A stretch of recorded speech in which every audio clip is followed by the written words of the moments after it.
ஏற்கனவே சென்சார்ல ஒரு படம் சிக்கினதுனால இல்லை ரொம்ப தெளிவாக எடுத்திருக்கீங்களோ? சில தரப்பினரை வந்து ஏதோ நீங்க இலங்கை தமிழருக்கு ஆதரவானவர் அப்படின்ற மாதிரியே எடுத்துட்டு போற மாதிரி இருக்காரா? தமிழருக்கு ஆதரவாளர் சார். எனக்கு கஷ்டமா தான் இருந்துச்சு. ஓகே, அன்னைக்கு முயற்சி பண்ணாங்க, நம்மளுக்கு எப்ப கிடைச்சது? என்ன சார் இது கூட உங்களுக்கு தெரியாது? உங்களுக்கு அந்த மாதிரி ஆசை இல்லையா? Nehru stadium etcetera etcetera. இவங்க ஏற்கனவே ஒரு படம் அப்படிதான் வந்து காலேஜில் போய் காலேஜ் ஸ்டூடெண்ட்டை வர வச்சு அதை பண்ணணும் அப்படின்னு சொல்லும் போது அது வேணாம். நீங்க அதை எப்படி எடுத்துப்பீங்க? ஏன்னா இளையராஜானா ரெண்டு கருத்து இருக்குது. மியூசிக்லயே ஒரு சிறப்பு, எல்லாத்துலயுமே சிறப்பு. நீங்க மியூசிக்ல என்ன சிறப்பா இருப்பீங்களா இல்ல அவரை மாதிரி ஆக்டிவிட்டிஸ்ல இறங்கிடுவீங்களா? அந்த எக்ஸ் பிரைம் மினிஸ்டர் அதெல்லாம் வருது. அது மாதிரி ரமேஷ் கண்ணா கூட எங்க ஊர் அரசியல்வாதிகளுக்கு இலங்கை தமிழர்கள் மேல பற்று அதிகம் அப்படின்ற மாதிரி ஒரு டைலாக். அதெல்லாம் எப்படி? அதான் நீங்க அந்த சார் சொன்ன மாதிரி ஏற்கனவே சென்சார்ல ஒரு படம் சிக்கினதுனால இல்லை ரொம்ப தெளிவா எடுத்திருக்கீங்களோ? இல்ல அப்படி இல்லை சார். உண்மையா நடந்த கதை, அதுக்கான நிறைய எவிடன்ஸ் நம்ம கொடுக்கும்போது அப்போ இதெல்லாம் விடுறாங்க சார். ஸோ நடந்த விஷயத்துக்கான எல்லா டீட்டெயில்ஸும் அவங்களுக்கு நம்ம சப்மிட் பண்றோம் இல்லையா சென்சார் போர்டில், அதெல்லாம் பார்த்ததுக்கு அப்புறம் தான் விடுறாங்க. ஸோ அவங்களுக்கு அது உண்மையா நடந்த கதைன்னு தெரிஞ்சா விடுறாங்க. ஸோ அதனால தான் வந்து முன்னாள் பிரதமர் அந்த மாதிரியான டீட்டெயிலாக டைரெக்டாக பேர் சொல்லாமல் இந்த மாதிரி மறைமுகமாக யூஸ் பண்ணிக்கலான்றது அவங்களுடைய கருத்து. சார் சசிகுமார் சார், உங்களுக்கு ஒரு கேள்வி. இப்போ நீங்களே சொல்லிட்டீங்க, ஆனால் அதை வேற வடிவில் கேட்குறேன். டூரிஸ்ட் ஃபேமிலி இப்போ தொடர்ந்து ஃப்ரீடம், இது வந்து சில தரப்பினரை வந்து ஏதோ நீங்க இலங்கை தமிழருக்கு ஆதரவானவர் அப்படின்ற மாதிரியே எடுத்துட்டு போற மாதிரி இருக்காரா? தமிழருக்கு ஆதரவாளர் சார், அவ்வளவுதான். அதே மாதிரி ஃப்ரீடம் அது என்னன்னா அது அமைஞ்சதுதான், இது பிளான் பண்ணிலாம் பண்ணல. ஆக்சுவலா வந்து இந்த படம் முதல் வந்திருக்கணும், ஃப்ரீடம் வந்திருக்கணும், அதுக்கப்புறம் 2 படத்துக்கு வரணும், இல்லை டூரிஸ்ட் ஃபேமிலிக்கு அப்புறம் இன்னொரு படம் வந்திருக்கணும். அந்த படம் வரல. இது ரெடியா இருந்த உடனே அவர் அதை ரிலீஸ் பண்ணிட்டாங்க. நான் ஒரு ப்ரொடியூசர்கிட்ட இந்த டைம் ரிலீஸ் பண்ணக்கூடாது, அதுக்கு அடுத்து பண்ணுங்கன்னு சொல்ல முடியாது. ஏன்னா அவங்க இவ்வளவு நாள் வெயிட் பண்ணியிருக்காங்க, இதை கஷ்டப்பட்டு அதை எடுத்துட்டு வந்திருக்காரு. ஸோ அவங்களோட முடிவை அதை விட்டுட்டேன். அப்படிதான். சுதந்திரம் டைட்டில் வச்சிருக்கலாம், டூரிஸ்ட் ஃபேமிலி ஃப்ரீடம் சொல்லிட்டு டைட்டில் வச்சுட்டு தமிழருக்கான படங்கிறீங்களே. அதுதான் ஒண்ணு. முதல் சுதந்திரம் தான் வைக்கணும்னு நினைச்சோம். சுதந்திரம் ஏற்கனவே வச்சுட்டாங்க, கிடைக்கல. விடுதலைன்னு வைக்கலான்னு பார்த்தோம், அதுவும் வந்துருச்சு. அப்புறம் இப்போ எல்லாமே என்னமா இருக்குன்னா அந்த ஓடிடி, இப்போ சார் தான் சொன்னார், ஓடிடி கையில் தான் எல்லாமே இருக்கு. பேர் கூட அவங்க கையில் தான் இப்போ போயிடுச்சு. இங்கிலீஷில் வச்சா தான் எல்லா லாங்குவேஜ்லேயும் பண்ணணும் அப்படின்றது. ஆனால் எனக்கு பர்சனலாக கேட்டால் தமிழில் வச்சா, ஏன்னா என்னோட படங்களே வரிசையாக டூரிஸ்ட் ஃபேமிலி அப்படின்னு நானே கேள்வி கேட்டுக்கிறேன். என்னப்பா என் படம் வரிசையாக இங்கிலீஷில் ஒரு படமாக தமிழில் வருமானு பார்க்குறேன். பகையனுக்கு அருளாயின்னு ஒன்று போட்டிருக்கேன், ஒன்று இருக்குது, அதுதான் தமிழில் இருக்குது. கொஞ்சம் சந்தோஷப்பட்டுக்கிறேன். அது நிஜமல் மேடம். ஒரு கேள்வி, நீங்கள் பேசுகிறப்ப எனக்கு கொஞ்சம் ஸ்ரீலங்கன் தமிழில் பேசுறதே கஷ்டம், அப்புறம் ஸ்ரீலங்கன் தமிழ் கஷ்டம். ஆனால் சாரோட டூரிஸ்ட் ஃபேமிலியில் ஒரு டைலாக் இருக்கும். அவர் வந்து முதல்ல மலையாளின்னு தான் காமிச்சுப்பார். ஏன்னா கொஞ்சம் ஸ்ரீலங்கன் தமிழ் வந்து மலையாள வாடையோட இருக்கும். ஓகேங்களா? தூய தமிழா இருக்கும், ஆனால் மலையாளம் பேசுற மாதிரி இருக்கும். அதை நீங்க பார்க்கலையா? உங்களுக்கு உண்மையே கஷ்டமா இருந்ததா ஸ்ரீலங்கன் தமிழ்? எனக்கு கஷ்டமா தான் இருந்துச்சு. ஓகே, படம் நான் பார்த்துட்டேன், பட் எனக்கு பர்சனலி பேசுறப்போ கஷ்டமா தான் இருந்துச்சு. சார் இயக்குனருக்கு ஒரு கேள்வி சார். இந்த படம் சத்யசிவா சார், இந்த படம் வந்து வேலூர்ல தான் நடந்தது, 1995 நடந்தது. அப்ப 43 பேர் தப்பிச்சு போனாங்க சார்.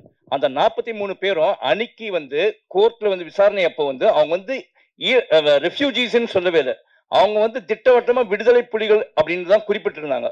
பட் இந்த சென்சார்ல வந்து நீங்க வந்து இது வந்து உண்மை சம்பவத்தை பேஸ் பண்ணி எடுத்திருக்கேன் அப்படின்னு சொன்னீங்க. அப்படி இருக்கும்போது சென்சார்ல வந்து இது எப்படி ஏத்துக்கினாங்க சார்? ஸ்ரீலங்கால இருந்து வர எல்லாரையுமே நம்ம விடுதலை புலிகள் தான் சார் சொல்றோம். அது ரைட் இல்ல சார், ரெஃப்யூஜி கேம்ப்ஸ் இருக்கு. நான் வந்து விளம்பரம் பண்ணல, இருக்கிற உண்மையை வந்து நான் உங்களுக்கு தெளிவுபடுத்துறேன் சார். அது என்னன்னா முதல் இந்த படம் பண்ணும்போது true events, inspired by true events தான் போட்டிருக்கோம். அதில் ஊந்தப்பட்டு அப்படின்ற ஒரு விஷயம் தான், இன்ஸ்பயர் தான். கேரக்டர்ஸ் எல்லாமே ஃபிக்ஷன் தான். இப்போ நான் இருக்கிறது, என் மனைவி இருக்கிறது, இதெல்லாம் நிஜம் இல்லை. அது வந்து ஃபிக்ஷனாக தான் காமிக்கிறோம். அதுக்குள்ளே இருக்க எல்லாருமே இந்த கேரக்டர்ஸ்லாம் ஃபிக்ஷனாக காமிக்கிறோம். அப்படி நடந்த ஒரு சம்பவத்தில் ஒரு கற்பனை கலந்து இருந்தால் எப்படி இருக்கும் அப்படின்றனால தான் அது வெளியில் வருது. நிஜமா அப்படியே பதிவு பண்ணி இப்படி ஒருத்தர் இருந்தார், இப்படி ஒருத்தர் இருந்தால் அவங்க சென்சார் பண்ணியிருப்பாங்க. ஸோ அதெல்லாம் இல்லாமல் அப்படி ஒரு நிஜம் இந்த காலகட்டத்தில் நடந்த இந்த ஜெயிலில் இப்படி ஒரு ஜெயில் பிரேக் நடந்த இடத்துல ஒரு ஃபிக்ஷனாக இவங்கெல்லாம் வாழ்ந்தாங்கன்னா இப்படி இருந்தாங்கன்னான்ற ஒரு விஷயம், அந்த உண்மைக்குள்ள ஒரு ஃபிக்ஷனுக்கு இல்ல. அதே மாதிரி அந்த கைதிகள் வந்து அதுல தப்பிக்கிறதுக்கு முயற்சி பண்ணாங்க சார். அவங்க வந்து உண்மையிலே திறமசாலிகள் தான் சொல்லணும். ஏன்னா வந்து 153 மீட்டருக்கு தோணுனாங்க சார். அதுவும் 67 அடி வித்து வந்து பண்ணாங்க அவங்க. ஆமா இதுதான் சார், அந்த full கதையும் சொல்றீங்க. இல்ல இல்ல சார், இல்ல இல்ல இல்ல இல்ல நான் அது அந்த மாதிரி செய்யலாம். அந்த எஃபர்ட்ஸ் இதை காமிச்சிருக்கீங்களா? அது நீங்க படம் பார்க்கும்போது கண்டிப்பா இருக்குமே, எவ்வளவு இது பண்றாங்க அந்த தப்பிக்கிறது, அந்த எஃபெக்ட் தானே அந்த பையன் கொடுத்தாரு. ஆண்டனின்ற பையன் இது பண்ணும்போது எங்களுக்கு கை காலெல்லாம் போச்சுன்றாங்க பாத்தீங்களா, அந்த எஃபெக்டோட இதுதான். நிஜமாவே தோண்டி போட்டிருந்தாங்க. அந்த நிஜ இதுல தான் போகணும், தண்ணி நிஜமாவே வரும். இவர் எப்பதான் முடிப்பாருலாம் எனக்கு தெரியும். ஒரு இடத்த ஒரு ஷாட்லாம் தண்ணி வந்துகிட்டே இருக்கும், அந்த மூடி அதுக்குள்ளேயும் போடணும். இவங்க கட்டும் சொல்லலை, அதுக்குள்ளேயும் நாங்கள் நிஜமாவே பண்ற மாதிரி தான் அது இருந்தது. அப்படி அது அந்த மாதிரி தான் சார் இருக்கும். அது நீங்க இப்போ படம் பார்க்கும்போது உங்களுக்கு எப்படி லைவா இருந்ததோ, ஏன்னா ஃபிக்ஷன் அதனால தான் காமெடி அங்கே பண்ண முடியாது, அங்கே ஒரு சாங்கும் பண்ண முடியாது. ஏன்னா ஒரு நிஜம் நடந்த ஒரு சம்பவத்தை அதை ஃபிக்ஷனோட சொல்லும் போது அது பண்ணக்கூடாதுன்னு உங்களுக்கு அது தெரிஞ்சிருக்கு. நீங்க அதெல்லாம் பார்க்கும்போது இல்ல ப்ராமிசிங்கா சார், இருக்கு சார். நீங்க அந்த நியூஸ் பண்ணிருக்கீங்க, அந்த இதை பத்தி உங்களுக்கு அந்த காலத்துல நடந்த ஒரு விஷயம் தெரிஞ்சிருக்கு. இது நிறைய பேருக்கு அப்படி ஒரு விஷயம் நடந்தே தெரியல. ஏன்னா நம்ம கான்சென்ட்ரேஷன்ல இந்த பக்கம் இருக்கும்போது இப்படி ஒரு சம்பவம் நடந்தது பேப்பர் செய்தியா தான் அது இருந்திருக்கு, அதான் வந்திருக்கு சார். இந்த படத்துல வில்லன் தமிழ்நாடு போலீஸ் இந்திய அரசியல்வாதிகளுமா? அது நீங்க கேட்ட கேள்வி கரெக்ட் சார். இந்த படத்துல வில்லன் வந்து தமிழ்நாடு போலீஸ் இல்ல சார், அது ஒரு மலையாள போலீஸ் தான். ஆமா ஆமா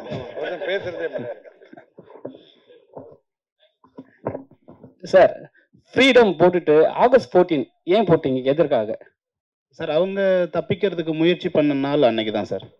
அன்னைக்கு முயற்சி பண்ணாங்க, நம்மளுக்கு எப்ப கிடைச்சது? என்ன சார் இது கூட உங்களுக்கு தெரியாது? இல்ல சார், இப்ப என்னன்னா நாங்க எப்படி எடுத்துப்போம் அதை சார்? ஃப்ரீடம் சார், இந்த கதையில ஒரு ஃப்ரீடம் ஆகஸ்ட் 14 போட்டது, நமக்கெல்லாம் ஆகஸ்ட் 15 தான்.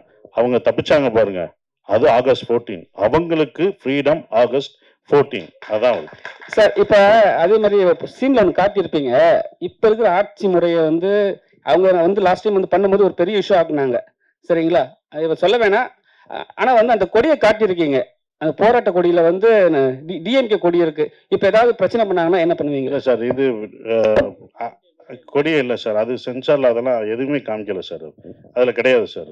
இல்ல சார், அந்த போராட்டம் ஒரு சீன் காட்டுவீங்க, அதுல இருந்து பிளாக் அண்ட் ரெட். இல்லை, அது போட்டா அது சென்சார், அது இதுல தான் இருந்திருக்கும். மேபி இந்த யூடியூப்ல உங்களுக்கு காமிச்ச வெர்ஷன்ல தான் இருந்திருக்கும். அது வந்து எதுலையுமே வரல, படத்துலயோ யூடியூப் சேனல்லையோ வரல. உங்களுக்கு ரெண்டு காமிச்சாங்க பாத்தீங்களா? ஒன்று இவங்க இப்போ உங்களுக்காக காமிக்கப்பட்டது ஸ்பெஷல், இன்னொன்று வந்து யூடியூப்லேயும் தேட்டர்லையும் வரப்போகிற ட்ரெய்லர் வராது சார்.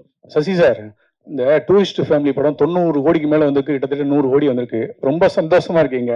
அந்த தாக்கம் பாதிப்புலாம் அடுத்தடுத்த படங்கள்ல உங்களோட தனிப்பட்ட இதுல ஏதாவது பிரதிபலிக்கா எப்படி இருக்கு?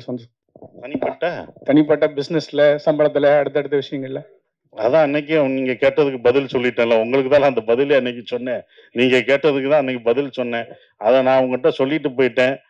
பாதி பேர் பாராட்டுறாங்க, மீதி பேர் நீ என்ன காந்தியா, உனக்கு தேவையா, கடைக்காரங்களாம் கேட்கறான், நீ எதுக்கு விட்டு கொடுக்குற, எவ்வளவுக்குள்ள பாராட்டுறான்னு அந்த பக்கம் திட்டம் விழுகுது, இது உனக்கு தேவையா, நீ வேட்டுக்கு வேகமா சொல்லிட்டு வந்துட்ட. வெளியில போனதுல இருந்து எனக்கு அதுதான், இது யாரா பெரிய நீ இது பேரா அப்படின்னு சொல்லி அந்த மாதிரியும் வருது. அது இன்னொன்று புரிஞ்சுக்கணும், நிறைய பேர் அந்த படம் வெற்றி அடைஞ்சனால, டூரிஸ்ட் ஃபேமிலினால நான் நிறைய இதாயிட்டேன்ட்டு, அப்புறம் என்ன, அதாவது அப்போ இன்ட்ரெஸ்ட்லாம் போடாமல் இருப்பாங்கல்ல, விட்டு கொடுத்து அவங்கெல்லாம் கொடுத்துருப்பேன்ல, அப்புறம் இன்ட்ரெஸ்ட் கொடுக்கலாம்ல, டூரிஸ்ட் ஃபேமிலி அவ்வளோ போதேன்னு படத்தில் இருக்கவங்களே கேட்குறேன். சொன்னேன், அது ப்ரொடியூசருக்கு போங்க, எனக்கு கரெக்டாக வந்த சம்பளம் வந்தால் போதும் அப்படின்னு தான் இருந்தேன். அது ப்ரொடியூசருக்கு தான், நமக்கு இல்லை. $1 மில்லியன் அவங்களுக்கு தான் அந்த டாலர்லாம் போயிடுச்சு. டைரக்டா நீ எப்போ வந்த? அப்படியா? இங்கதான் இருக்கேன், அவனை பார்க்கவே இல்லையா? இல்ல, இந்த இலங்கை தமிழர் அது சம்பந்தமா எடுத்தாவே இங்க இருக்க முக்கிய ஒரு அரசியல்வாதிய மேடைக்கு வர வச்சிருவாங்க. நீங்க நடந்த சம்பவத்தை எடுத்திருக்கீங்க, அவருக்கு கண்டிப்பா போயிருக்கும். நீங்க அவர்கிட்ட பேசுனீங்களா அந்த அரசியல்வாதி கிட்ட? ஏன்னா அவர் தான் மிக முக்கியமா வந்து எப்ப பார்த்தாலும் மேடையில பேசுவாரு. சார், நாங்க இந்த படத்துல வந்து அப்படி அரசியல் சம்பந்தமா யாருக்கிட்டையுமே பேசல.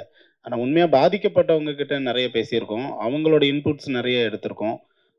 அதனால அவருமே வந்து அவங்களோட ஃபீலிங்ஸ் தானே பேசுறாரு. அவர்கிட்ட போய் பேசுறதுக்கு பாதிக்கப்பட்டவங்க கிட்டே பேசிடலாம்ல, அதுதான். எக்ஸ் பிரைம் மினிஸ்டர் அவர் சொன்ன மாதிரி வருது இல்ல, அது கரண்ட் பிரைம் மினிஸ்டர் தான் அப்போ அவர் இருக்கும்போது. இல்ல அவர் எக்ஸ் பிரைம் மினிஸ்டர் தான். சோ அதை இதுலயே போட்டிருக்கீங்க. சோ அதுவே பெரிய ஒரு அந்த வார்த்தையே பெரிய அழுத்தமான வார்த்தை இல்ல, இது சென்சார் போகும்போது. அதை எப்படி இது பண்ணி ஹேண்டில் பண்ணுவீங்க? இல்லை சார், அதான் கதையாவே ஒரு உண்மையான நடந்த கதை தானே, உண்மைக்கு நெருக்கமான கதைன்னும் போது அவங்க அதை அலோவ் பண்றாங்க சார். ஆல்ரெடி சென்சார் ஆயிடுச்சு, யூஏ சென்சார் ஆயிடுச்சு. ஆமா சசிண்ணா ஒரு அண்ணா, நிறைய பேர் இப்ப சொல்றாங்க சசி வந்து பெரிய பெரிய படம் பண்றாரு, ஆனா சம்பளம் வந்து அதே சம்பளம் தான் வாங்குறாருன்னு சொல்லிட்டு பரவாயில்ல ஒரு பேச்சு இருக்கு. உங்க வார்த்தையில கரெக்டா சொல்லுங்க என்ன நடக்குதுன்னு.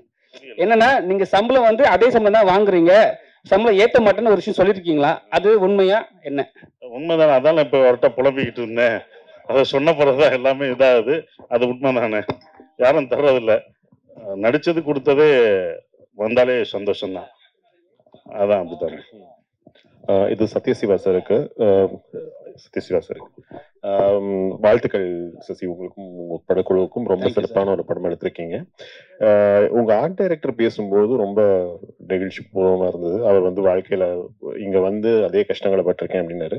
இந்த மாதிரி ஒரு உண்மை சம்பவத்தை எடுக்கும்போது ஒரு பெரிய லெவல்ல ரிசர்ச் பண்ணியிருப்பீங்க இல்லையா? அந்த ரிசர்ச்சுக்கான முயற்சிகளை பத்தி கொஞ்சம் விவரமா சொல்லுங்களேன் ப்ளீஸ். சார், இப்போ அவரு சொன்ன மாதிரியே நாங்களுமே ஒரு 5 ஜென்ரேஷனுக்கு முன்னாடி ஸ்ரீலங்கால இருந்து வந்தவங்க தான். அவர் சொன்னாரு, நான் சொல்லலை. இது வந்து படிக்கும் போதே ஒரு இன்ட்ரெஸ்டிங்காக இருந்தது சார். ஏன்னா இது எல்லாருக்குமே தெரிஞ்சிருக்கு. ஆனால் அந்த 90s இருந்த முக்கியமாக ரைட்டர்ஸ் நிறைய பேருக்கு தெரிஞ்சிருக்கு, நிறைய பேர் இதை பற்றி பேசியிருக்காங்க. ஆனால் இப்போ இருக்கிறவங்களுக்கு இதை பற்றி தெரியல. ஆனால் இது சொன்னால் ரொம்ப ஒரு வெறும் வலி மட்டும் இல்லாமல் அதில் ஒரு வீரம் இருக்குது சார் ஆக்சுவலாக. ஏன்னா அவர் சொன்ன மாதிரி அந்த ஒரு 106 மீட்டரை தாண்டி போகிறதுல ஒரு வீரம் இருக்குது ஆக்சுவலாக. அதுக்கு ஒரு பெரிய துணிச்சல் வேணும். அது எல்லாமே இதுக்குள்ளே இருக்குது. சரி, ஒரு படமாக பண்ணும்போது ஒரு ஹீரோயிசம் இருக்குது, ஒரு ஃபீல் இருக்குது, ஒரு ஸ்ட்ரகிள்ஸ் இருக்குது. ஸோ இதை ஏன் படம் பண்ணக்கூடாது அப்படின்ற ஒரு ஐடியாவுக்கு தான் நம்ம ஃபஸ்ட்டு வந்தோம்.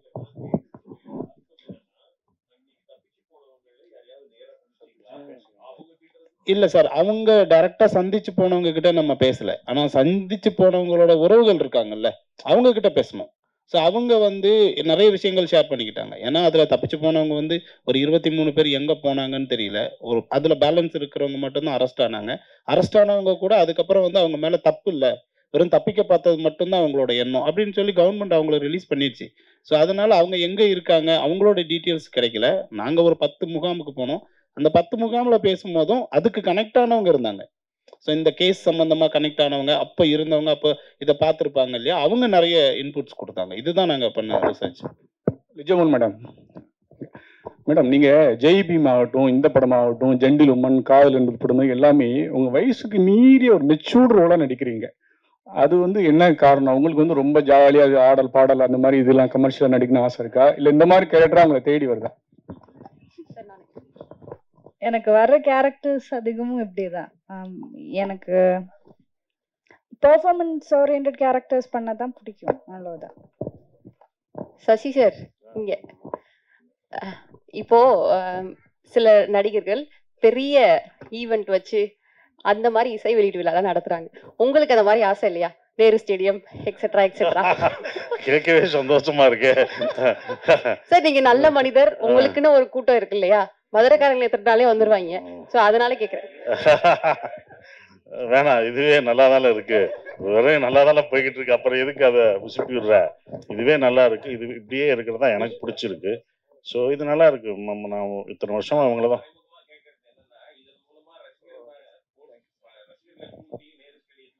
ரசிகர் மன்றம் இல்லை, அப்படி எனக்கு ஆக்சுவலாகவே எனக்கு அது எனக்கு பர்சனலாக அது பிடிக்கல. ஏன்னா இவங்க ஏற்கனவே ஒரு படம் அப்படி தான் வந்து காலேஜில் போய் காலேஜ் ஸ்டூடெண்ட்டை வர வச்சு அதை பண்ணணும் அப்படின்னு சொல்லும்போது அது வேணாம், அது ஒரு இன்ஸ்டிடியூஷனு, அங்கே போய் நம்மளுடைய படங்களை போய் ப்ரொமோட் பண்ண வேணாம் அப்படின்னு நான் பர்சனலாக நினச்சேன். அதனால தான் நான் நந்தன்லையும் பள்ளியும் டூரிஸ்ட் ஃபேமிலியும் 2 ப்ரொடியூசரை தப்பிச்சிட்டேன். இவர் கேட்கல, அதனால இன்னும் தப்பிச்சிட்டேன். அதுக்கப்புறம் பண்ணுவேன்னா பண்ணாமல் அது ப்ரொடியூஸரோட ஃபோர்ஸ்னால தான் அப்படி பண்ணுவேன். ஆனால் எனக்கு பர்சனலாகவே என்னுடைய படங்களை ஒரு காலேஜுக்கு போய் அது இன்ஸ்டிடியூஷன் படிக்க வந்திருக்காங்க, அங்கே போய் நான் விளம்பரப்படுத்தி என் படத்தை பாருங்கள், அந்த கூட்டத்தை நான் மிஸ்யூஸ் பண்ண விரும்பலை. அவங்களோட படிப்பையும் ஏன்னா அவங்க அதுக்கு தான் வந்திருக்காங்க, அதை நான் மிஸ்யூஸ் பண்ணக்கூடாதுன்னு நான் அதில் இருந்து பண்ணுறதில்ல. அதுதான் நான் விலகியிருக்கேன். சார் ஜிப்ரான் சார் மேடையில் பேசுகிறப்ப ஆர்கே சுப்ரமணி சார்னு நினைக்கிறேன், ஏழைகளின் இளையராஜா அப்படின்னாரு. நீங்கள் அதை எப்படி எடுத்துப்பீங்க? ஏன்னா இளையராஜானா 2 கருத்து இருக்குது. மியூசிக்லேயே ஒரு சிறப்பு, எல்லாத்துலயுமே சிறப்பு. நீங்க மியூசிக்ல இன்னும் சிறப்பா இருப்பீங்களா இல்ல அவரை மாதிரி ஆக்டிவிட்டிஸ்ல இறங்கிடுவீங்களா?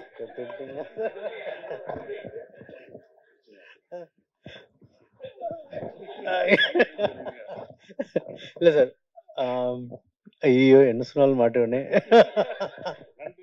ஓகே,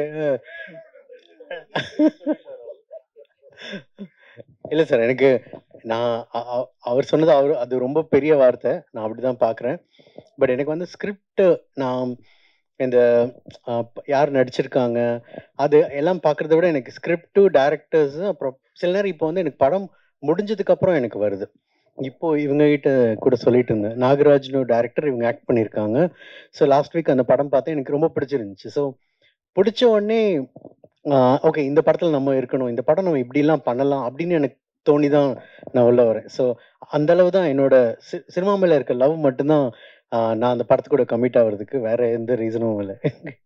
நான் இலங்கையில் இருந்தவன், அங்கே இருந்து 83 நான் வந்துட்டேன்.